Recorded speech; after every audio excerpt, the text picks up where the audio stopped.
tema de las corrientes libertadoras. ¿Mm? Bien, nos quedamos, ¿verdad?, en la corriente libertadora del sur. Bueno, comúnmente siempre comenzamos de norte a sur. Esta vez, para estudiar la independencia del Perú, empezamos de sur a norte, porque es la corriente libertadora del sur la que va a llegar primero al Perú y luego será la corriente libertadora del norte. Bien. La corriente libertadora del sur fue dirigida por José de San Martín. En tanto, la corriente libertadora del norte será dirigida por otro importantísimo personaje. Nos referimos a el libertador Simón Bolívar. Entonces, vamos a empezar con la corriente libertadora del norte. Bien, entonces, esta vez vamos a empezar con la corriente libertadora del norte.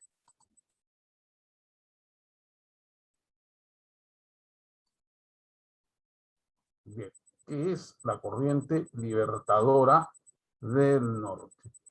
Bien, vamos por acá, seleccionando también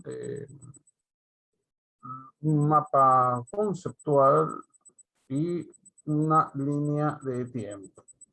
Bien, entonces vamos a ver primero a qué llamamos corrientes libertadoras y también qué fue la corriente libertadora del norte.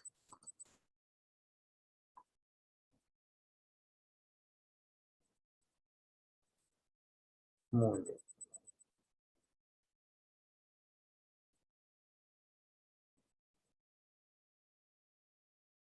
Entonces vamos a ir avanzando. Bien, alumnos, ahora sí, vamos a ir compartiendo imágenes sobre lo que fue la corriente libertadora del norte. Bien, vamos a empezar incidiendo en lo que fue la corriente libertadora, o lo que fueron las corrientes libertadoras, a qué llamamos corrientes libertadoras. Bueno, las corrientes libertadoras, tanto la del sur como la del norte, estuvieron dirigidas por José de San Martín y Simón Bolívar. Vamos a acomodar un poquito la cámara. Y Simón Bolívar. Bien, llamamos corriente libertadora a las campañas militares que lideraron el argentino don José de San Martín, nos remitimos a la corriente libertadora del sur, y el venezolano Simón Bolívar, y nos referimos a la corriente libertadora del norte, para derrotar a los españoles y conseguir la independencia de Sudamérica. San Martín encabezó la corriente libertadora del sur, luchando por la independencia de Argentina, Chile y Perú, y Simón Bolívar hizo lo mismo con la corriente libertadora del norte, que liberó a Venezuela, Colombia, Ecuador, Perú y Bolivia. Ahí tienen ustedes a estos dos personajes insignes de la independencia del Perú. Pueden ver ahí Simón Bolívar y acá, hacia donde está el cursor, hacia la derecha y hacia la izquierda encuentran a a José de San Martín. A ver, empezamos. A la izquierda, José de San Martín Matorras. Ahí lo tienen. Con una banda celeste que lo identifica con su nación. Ustedes saben que la bandera argentina es albiceleste. Y los colores, como pueden ver ustedes, azul, amarillo y rojo, que representan a la nación bolivariana, a Venezuela, la República Bolivariana de Venezuela. Simón Bolívar a la derecha. Ahí pueden verlo, ¿no? Bien, entonces dejamos de compartir. Y vamos a ver cómo se va a desarrollar la corriente libertadora del norte. Y ahí tenemos la corriente libertadora del norte. Está un poco pequeño tal vez para el gusto de ustedes, pero para eso estoy, para explicar. La corriente libertadora del norte tiene su más remoto antecedente en 1819. En 1819.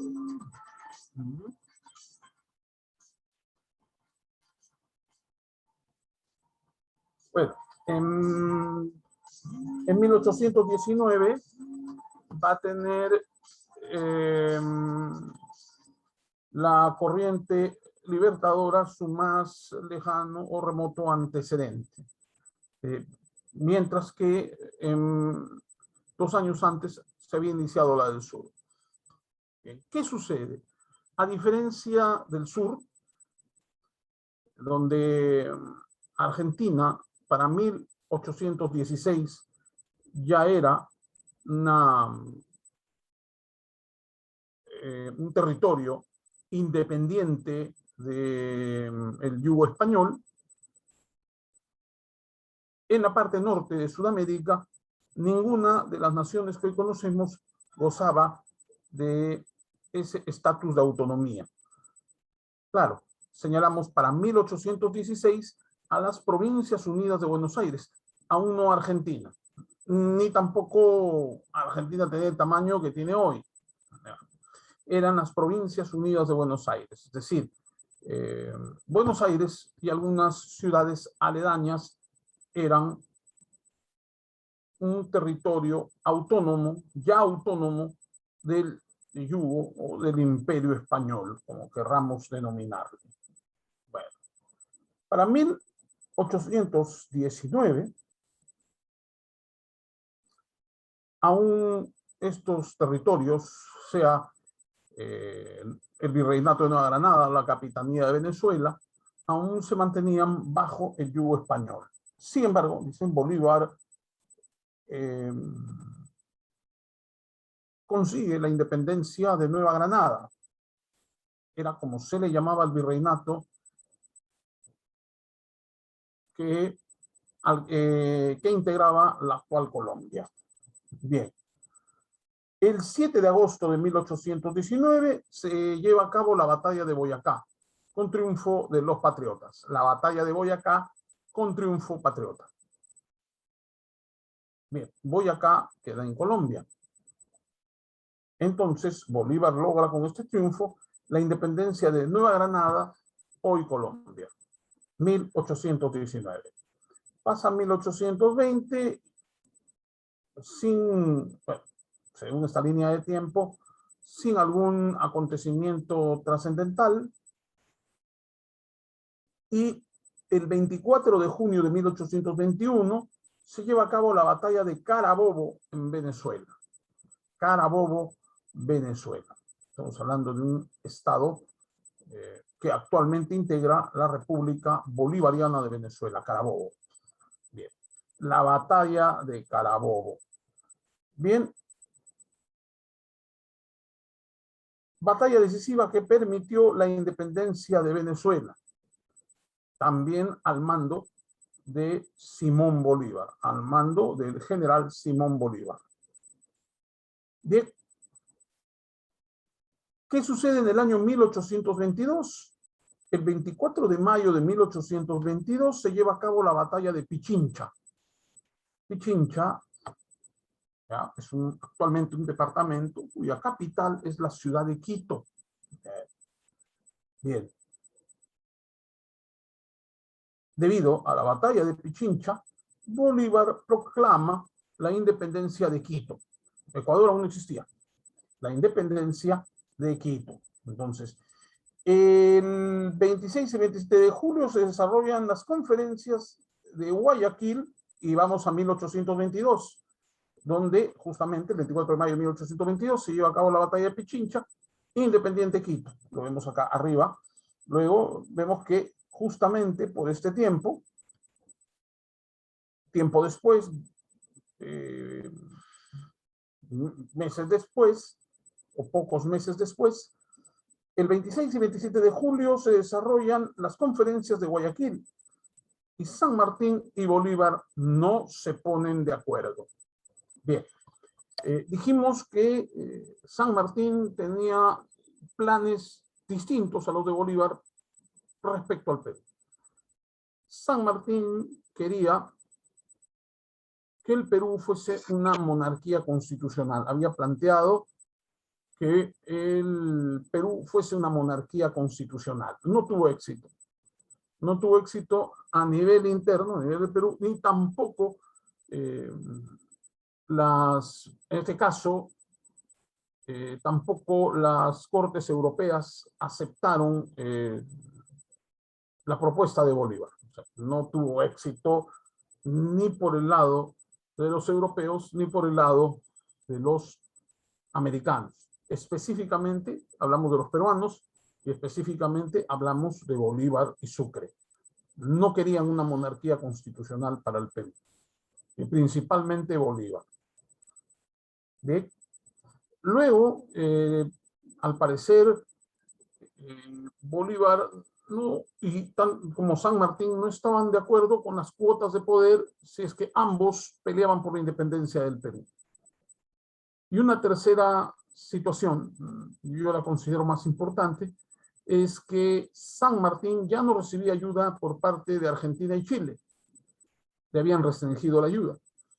En cambio, Bolívar aún mantenía el apoyo de colombianos y venezolanos y además tenía un poderoso ejército, un ejército mejor abastecido que el de San Martín. Entonces, San Martín opta simplemente por retirarse y termina el protectorado, ya había terminado el protectorado de San Martín y el poder del Perú queda en manos del Congreso. Bien, ¿qué sucede en 1823? El 1 de septiembre de 1823 Bolívar llega al Perú. ¿Qué sucedía en el Perú? En el Perú había un problema enorme en el Congreso. El Congreso se había dividido. Prácticamente el Perú tenía dos presidentes. ¿Ya? Tenía prácticamente dos presidentes. Estaba Torre Tagle y estuvo Ribagüero. ¿Ya? Torre Tagle y Ribagüero disputaban el poder del Congreso. Finalmente hubieron dos congresos, uno en Lima y otro, el de la Ribagüero, que fue a Trujillo. Bien, ante las disputas del Congreso y al no ponerse de acuerdo el Congreso, pues una vez más, el Congreso, bueno, no una vez más, imagínense cómo nace nuestro Congreso, ahora que tanto problema hace con el Ejecutivo y tantas cosas hace el Congreso. Parece que esto ya nació con la historia del Perú. Bueno, el Congreso no se ponía de acuerdo, el Congreso, llegaron a haber dos congresos, los legisladores lo que hacen es poner en crisis política a la recién proclamada República del Perú. Entonces, ¿qué hacen? El 10 de septiembre, el Congreso le da todos los poderes a Bolívar. Por eso es que el 10 de septiembre asume como suprema autoridad político-militar. Entonces, el Congreso, incapaz de manejar la situación, le dice a Bolívar: ten, hombre, tú vas a ser el mandamás. Todos los poderes están en tus manos. El legislativo, el judicial y el ejecutivo. Todo en tus manos. Prácticamente lo nombran dictador del Perú. Pero no, bueno, no dictador, porque muchas veces esta palabra suena mal, un tipo tirano, déspota. Vamos a decirle el caudillo del Perú, ¿no? Prácticamente pasa a ser el caudillo del Perú.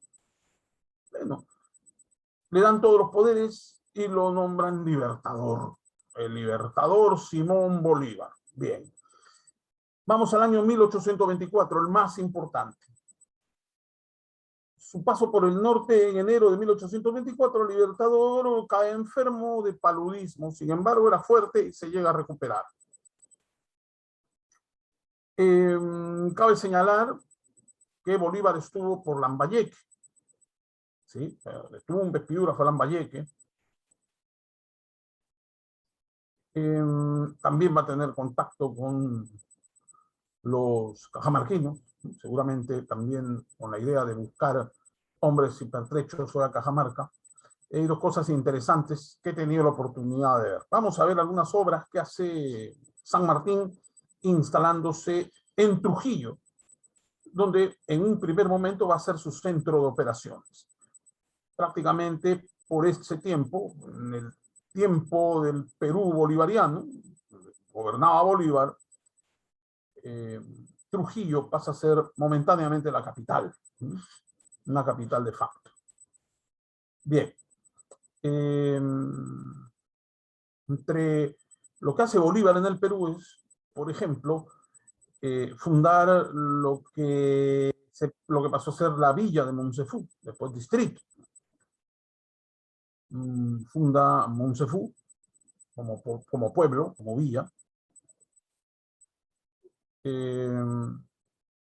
También Chota como villa, después pasará a ser provincia, capital de provincia. Si hablamos de Chota, su ascensión de Chota, como, a ver, Chota, claro, de pueblo a villa, y también, lo que pasa es que Chota como tal no se conocía. Tenía otra denominación, pues pasa Chota a ser fundada por Simón Bolívar. Otra cosa que también hace Simón Bolívar, y bueno, si mal no recuerdo, bueno, Chota, no sé si exactamente sería villa o distrito, la fundación, pero cierto que le eleva de categoría, quien eleva de categoría es Bolívar. Bolívar eleva de categoría a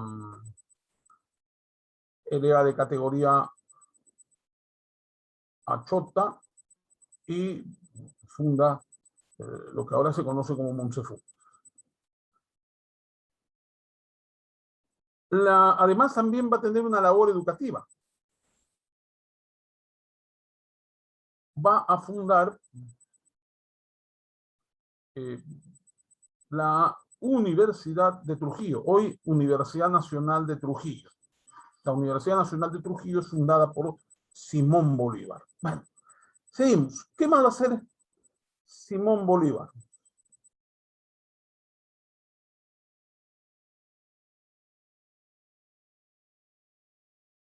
Recuperado de la enfermedad, reinicia su campaña y arribó a Huánuco el 26 de junio con 10.000 montoneros.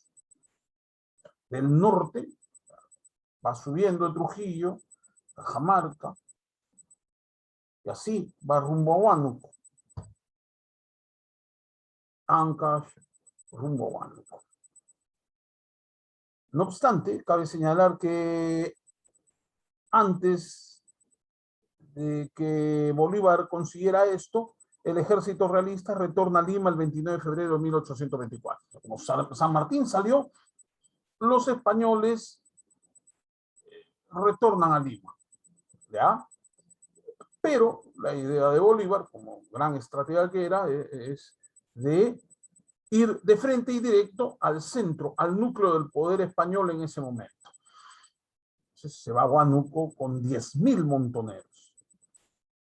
Y el 6 de agosto de 1824, ya en Junín, se desarrolla la batalla que lleva ese nombre, donde el ejército patriota derrota al ejército realista. ¿Ya? Gracias a la desobediencia de Andrés Rásuri, se anticipan y en un ataque sorpresa quiebran las filas realistas y le asestan una derrota, le infligen una derrota al ejército realista, al ejército español, el ejército de la corona. Bien, y un 9 de diciembre de 1824 se consolida la independencia del Perú en la batalla de Ayacucho. Entonces, ya los españoles se dieron cuenta que no les servía de mucho haber retornado a Lima.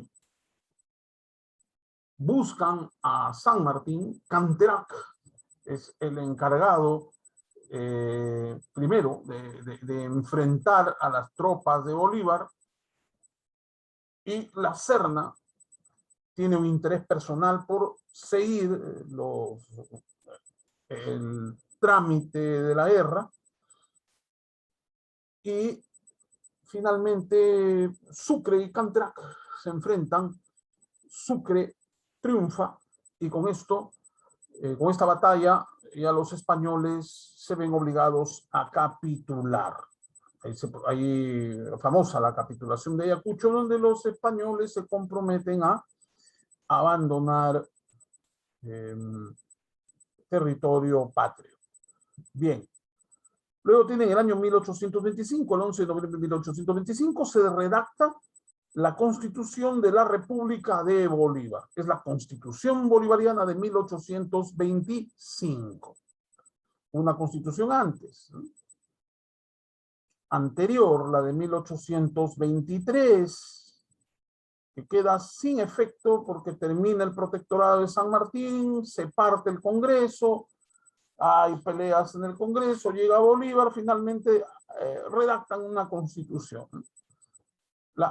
Muy efímera, y por qué no decir fallida, Constitución de 1823, porque ahí se genera una Asamblea Constituyente en 1823. Bueno, finalmente obtenemos una Constitución en 1825, una Constitución bolivariana. Al año siguiente, en 1826, el 7 de febrero de 1826, el Congreso peruano reconoce a la nueva República de Bolivia. ¿Por qué? Porque, bueno, Bolivia era el Alto Perú, y el Alto Perú no estaba independiente. Entonces, o sea, no se había independizado. Bolívar y Sucre van al Alto Perú, hoy Bolivia, derrotan a los españoles en el Alto Perú, lo que quedaba de las fuerzas españolas, y finalmente el Alto Perú deja de ser la Audiencia de Charcas, deja de ser territorio comprendido en el Virreinato del Río de la Plata, para pasar a ser la República de Bolivia en homenaje a Bolívar. El 3 de septiembre de 1826, Bolívar abandona el Perú de manera definitiva. ¿Ya? Abandona el Perú de manera definitiva. Entonces, ya Bolívar deja el Perú, se va, y bueno, comienza una historia agridulce para el Perú. De un lado, empiezo por lo dulce, ya el Perú era independiente. Y digo agrio porque Perú ha tenido problemas para gobernarse. Bien, y ahí ven ustedes cómo avanza esto de las corrientes libertadoras. Y vamos a ver en un mapa cómo se produjo la corriente libertadora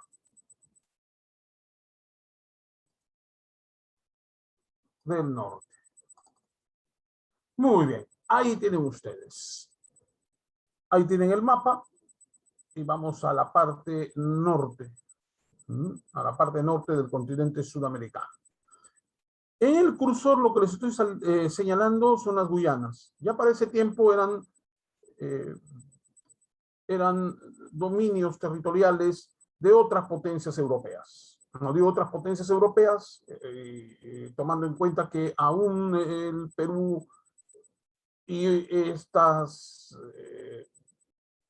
territorios que ven aquí con señales eran parte del dominio español, eran territorios de ultramar del Imperio Español. Estos tres que ven acá, que estoy señalando con el cursor, que están a mi derecha, al margen oriental del continente, son las Guyanas, son las llamadas Guyanas. España ya las había entregado a concesión a otras potencias. Empezamos así. La parte que está de lila es Guyana, actualmente Guyana, con su capital Cayena, con su capital Cayena. Este territorio estaba bajo el dominio de los ingleses. Tiempo después, mucho tiempo después, conseguirá su independencia en el siglo XX.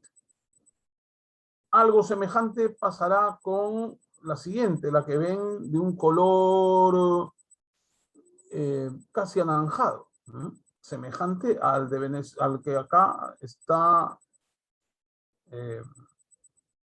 señalado el territorio venezolano, semejante. Se trata de Surinam, con su capital Paramaribo. Bien. Surinam era territorio holandés y va a conseguir tiempo después su independencia, no en este momento. Estamos hablando de procesos históricos diferentes. Y la que ven acá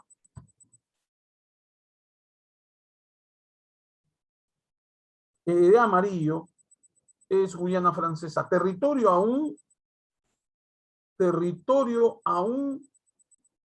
francés, ¿verdad?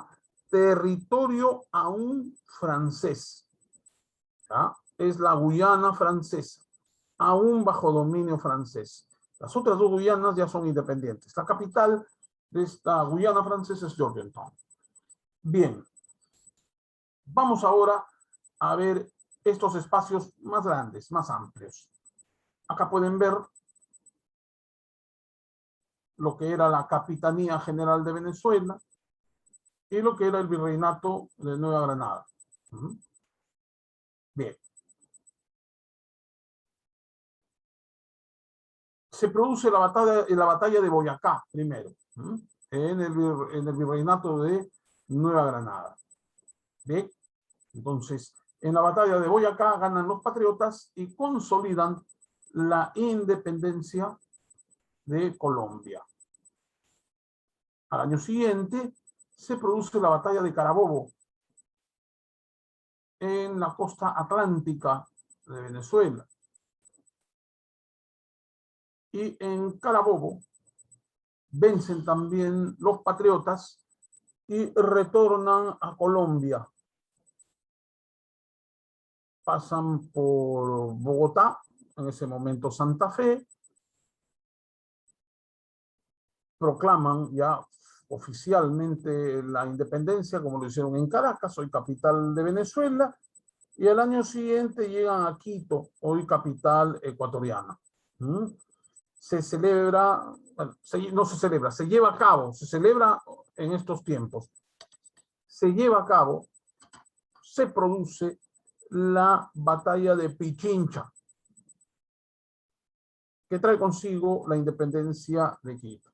Ante el abrumador avance de Bolívar, Guayaquil proclama también su independencia y recibe a Bolívar y también recibe a San Martín. Acá, hay que decir la parte que dice Guayaquil, no está completo, que Guayaquil termina el primer periplo de Simón Bolívar y inicia el más difícil, que es entrar al Perú.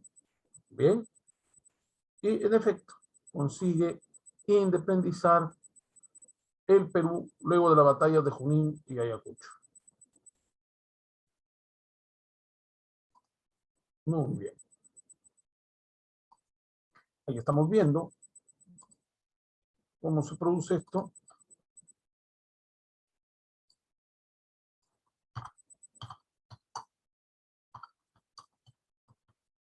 Y vamos a ver algunas cosas más, ¿no?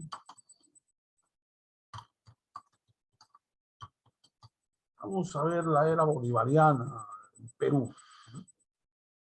Vamos a ver la era bolivariana del Perú. Entonces, acabamos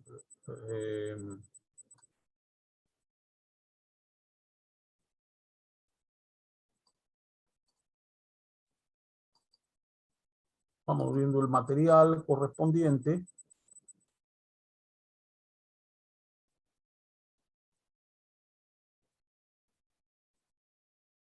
Vamos a ver el pensamiento bolivariano, qué es lo que pensaba Bolívar. ¿Ya? Vamos a ver qué pensaba Bolívar. Bien, el nombre de Bolívar es bastante largo, si no lo sabían. Bolívar, ¿cuál era el nombre de Bolívar? Bueno, su nombre completo era el siguiente: Simón José Antonio de la Santísima Trinidad Bolívar Palacios y Sojo. ¿Ya? Simón José Antonio de la Santísima Trinidad Bolívar Palacios y Sojo. ¿Ya? Nombre largo. Bien. Pensamiento bolivariano. Simón Bolívar tenía una concepción del mundo, un ideal basado en tres pilares: el pensamiento educativo, el pensamiento económico y el pensamiento político. Vamos a empezar por su pensamiento político. O sea que la base es ser un Estado de derecho que genere igualdad. Es el pensamiento moderno que surge con la Ilustración y que se implementa después de este fenómeno intelectual que surge en la segunda mitad del siglo XVIII. Estamos hablando ya de principios del siglo XIX. Dice, la base es ser un Estado de derecho que genere igualdad. Igualdad ante la ley. Es decir, terminar por completo con el antiguo régimen. Y es que España y las otras potencias europeas impusieron el antiguo régimen en América.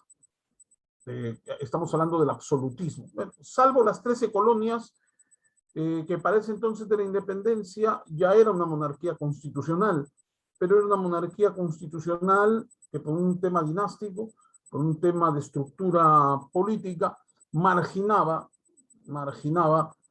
a los ingleses americanos, es decir, a los descendientes de europeos, pues ya no solamente habían ingleses, sino también de otras nacionalidades, que habían nacido en América.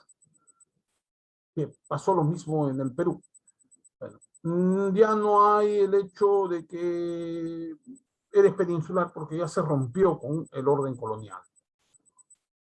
Bueno, eres blanco, pero no importa que seas blanco. Tú eres un ciudadano ante la ley. Situación que no se va a cumplir de inmediato porque aún con la independencia persistió por un tiempo más la esclavitud de los negros, persistió, es decir, continuó hasta mitad del siglo XIX, pocas décadas después aún de la independencia, el tributo indígena, en fin. Bueno, las élites criollas no, vamos a decir, que no siguieron o no tomaron en cuenta este precepto bolivariano de que todos son iguales ante la ley. Para Bolívar habían 4 ramas del poder: el judicial, el ejecutivo, el legislativo y el moral. ¿Ya? Para Bolívar era imperativo gobernar con ética. No solo con leyes, no solo con acciones, no solo con justicia, es decir, no solo administrando justicia, también fomentando la moral. Erradicación de tiranía, ignorancia e imposición de límites. Es decir, Bolívar era partidario del equilibrio de poderes. Bueno, acá gobernó con todos los poderes, pero supo retirarse, supo irse, no se quedó. Y que toda ley que se dé debe estar ajustada a las necesidades del país. Eso era lo que pensaba Bolívar. Bien, ¿qué pensaba en lo económico? ¿Cuál era su pensamiento económico? La economía como objeto crucial para la estabilidad de una nación. Un país no puede estar tranquilo mientras no tenga una economía estable y que le permita a las personas subsistir y en el mejor de los casos prosperar. ¿Ya? La economía era básica para que en la nación se viviese con estabilidad. El desarrollo económico a partir de la explotación de los recursos naturales. Es decir, es la misma nación la que debe manejar sus recursos, en este caso recursos naturales.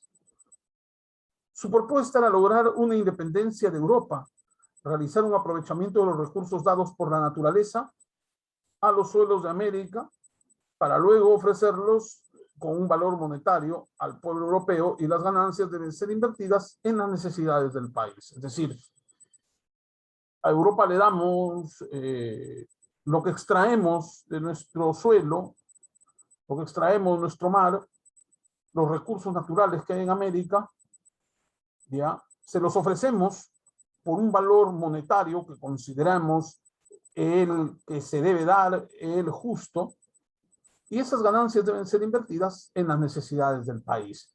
Bueno, hasta aquí hay una limitación, si podemos observar, porque no solo está en los recursos naturales, también hay la industria, la tecnología, pero hay que recordar que en ese tiempo aún la primera revolución industrial se estaba dando en Europa, en el hemisferio norte, no había llegado con fuerza a estas partes del mundo, y además, bueno, no estamos hablando de la segunda revolución industrial, es decir, el proceso de la revolución industrial no había culminado, ¿ya? Pero ya tenía la idea de que si vamos a vender algo, tenemos que venderlo a un buen precio y para invertirlo en las necesidades del pueblo, de un país. El otro es el pensamiento educativo. Y decía Bolívar, la educación no debía quedarse en lo que estaba establecido, sino debía estar en constante adaptación a las necesidades y avances del mundo. Es decir, acá rompe con esa idea de la educación colonial, que es la idea de un mundo estático, de un mundo inamovible, que va a tener siempre los mismos preceptos. Una educación poco científica, o en algunos casos anticientífica. Él no apuesta por la educación de corte colonial, dice que la educación no debía quedarse en lo que estaba establecido, sino debía estar en constante adaptación a las necesidades y avances del mundo. Es decir, la educación debía estar enfocada en las necesidades de la población, una educación para garantizar el bienestar general y el desarrollo de la sociedad, en el plano material, en el plano espiritual, etcétera, etcétera. Por ejemplo, para la época buscaba la liberación del pueblo americano al sometimiento europeo. Entonces debía educarse a los niños con el ideal de una patria americana y no el de servir a una patria europea. Sucede que Bolívar decía, ¿qué hacemos declarando independiente a estos territorios si aún vamos a educarlo bajo los preceptos coloniales, bajo los preceptos de las monarquías europeas? No, de ninguna manera, rompemos con eso, dice Bolívar. La educación va a servir para liberar de verdad, no solamente liberar de manera externa, sino de manera interna. Liberar también el pensamiento del americano, despojándose del pensamiento colonial. Por último, todos debían tener acceso a la educación porque todos debían estar en la capacidad de entender la situación del país. Además, un pueblo lleno de conocimiento agiliza su proceso de desarrollo. Ese era el pensamiento de Bolívar. Pero vamos a decir algo, no, llegando a Bolívar las cosas no se dieron así en los países bolivarianos, es decir, tenemos países bolivarianos, se libertó Bolívar. En Venezuela también está bolivariano, República Dominicana, Panamá, porque, ojo, Panamá le perteneció a Colombia, le perteneció a Nueva Granada, y luego le perteneció a Colombia y después se independizó. Esa es otra historia. Pero si hablamos de países bolivarianos como República Dominicana, Panamá, Venezuela, Colombia, Ecuador, Perú y Bolivia, tenemos que señalar lo siguiente. En estos países, esto que va a la prédica bolivariana no se va a implementar de inmediato, porque las élites de cada país aún tenían un sesgo colonial, venían de haber sido favorecidas por la colonia, por el orden colonial, y por lo tanto pensaban que debían mantener privilegios, por un lado. Por otro, es que para estas repúblicas, por obvio motivo, fue difícil articularse. Y eso hizo que ciertos rezagos de colonialidad se mantuvieran por buen tiempo, ¿ya? Sin embargo, la propuesta ya estaba, y algunos países avanzaron un poco más que otros. Y este pensamiento bolivariano, sin llevar el rótulo bolivariano, ha logrado fortalecer algunos nacionalismos, como el nacionalismo venezolano, como el nacionalismo colombiano, por citar un ejemplo, en comparación al nacionalismo peruano, que ha tenido muchos problemas para cuajar, para consolidarse, ¿no? Y ni se diga del boliviano y el ecuatoriano. Pero aún así ya había una guía de cómo debe constituirse una república.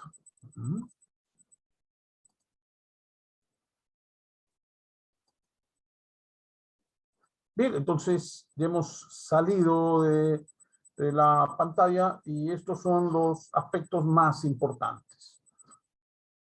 Hay quienes han señalado que, hay quienes han señalado que al Perú lo liberaron prácticamente extranjeros y no peruanos, porque en el ejército San Martín habían chilenos y argentinos, una buena cantidad de chilenos y argentinos, y en el ejército de Bolívar había una cantidad de ecuatorianos y aún una cantidad mayor de colombianos y venezolanos. Es decir, no se independizaron, ¿ya? Pero, ojo, también se luchó en el Perú por la independencia. Ahí tenemos a Tupac Amaru II, ahí tenemos los levantamientos provincianos dirigidos por criollos y en algunos casos también por mestizos. Tenemos el caso de el primer grito de Tacna y el segundo grito de Tacna. El primer grito de Tacna con Francisco de Sela, el segundo grito de Tacna con Payardelli. En Huánuco, una rebelión dirigida por, bueno, donde se integraron criollos, mestizos e indígenas. Tuvo un cierto carácter social muy interesante la rebelión de Huánuco, dirigida por Crespo y Castillo. Tenemos la del Cusco. Tenemos la del Cusco con Mateo Pumacabo y los hermanos Angulo. Y tenemos también finalmente la gesta de Mariano Melgar en Arequipa, ¿ya? Bueno, tiempo después ya entra Bolívar y se produce, ya se ha producido juramentación de independencia en Trujillo, en La Libertad, es decir, La Libertad, Trujillo, capital, en Trujillo, en Lambayeque y en Piura. El norte es el que prepara las condiciones para la llegada de Bolívar. Podemos decir que si bien los extranjeros habían otorgado la independencia al Perú, podemos decir que ha sido concebida y también adquirida. Bien, entonces vamos a ver si es posible lo siguiente.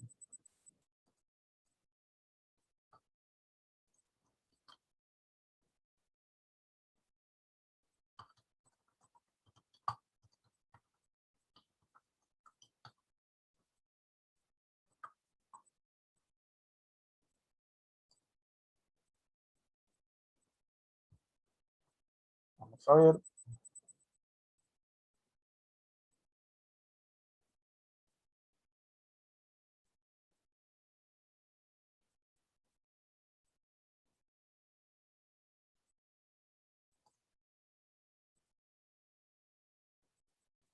Entonces, bueno, vamos a ver un videíto, si es posible. Espero compartirlo con ustedes. Vamos a ver si se puede. Y si nos ayuda. Muy bien, vamos a ver si nos ayuda la señal.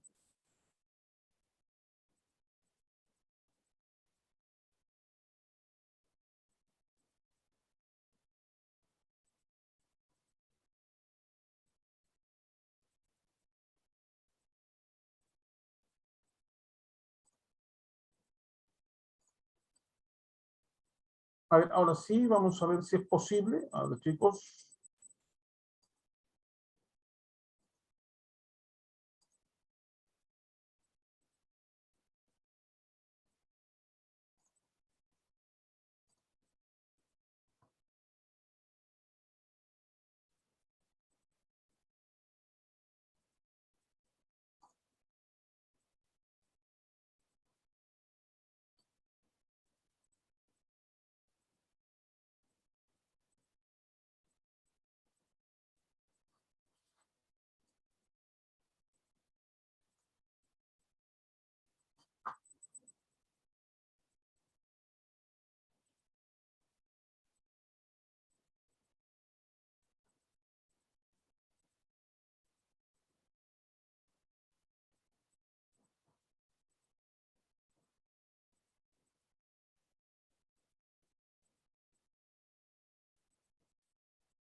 Bien, alumnos, ustedes han podido ver acá. Ustedes han podido ver acá Sí, el video, ¿verdad? ¿Lo vieron? No. sí, profe. ¿Qué tal estuvo? ¿Estuvo bien? Sí, Ok. Ya pues chicos, es todo por hoy. Ya les estoy mandando lo que corresponde a la corriente libertadora del norte y algunas obras de San Martín y Bolívar. Y nos vemos la próxima semana. Gracias, profesor.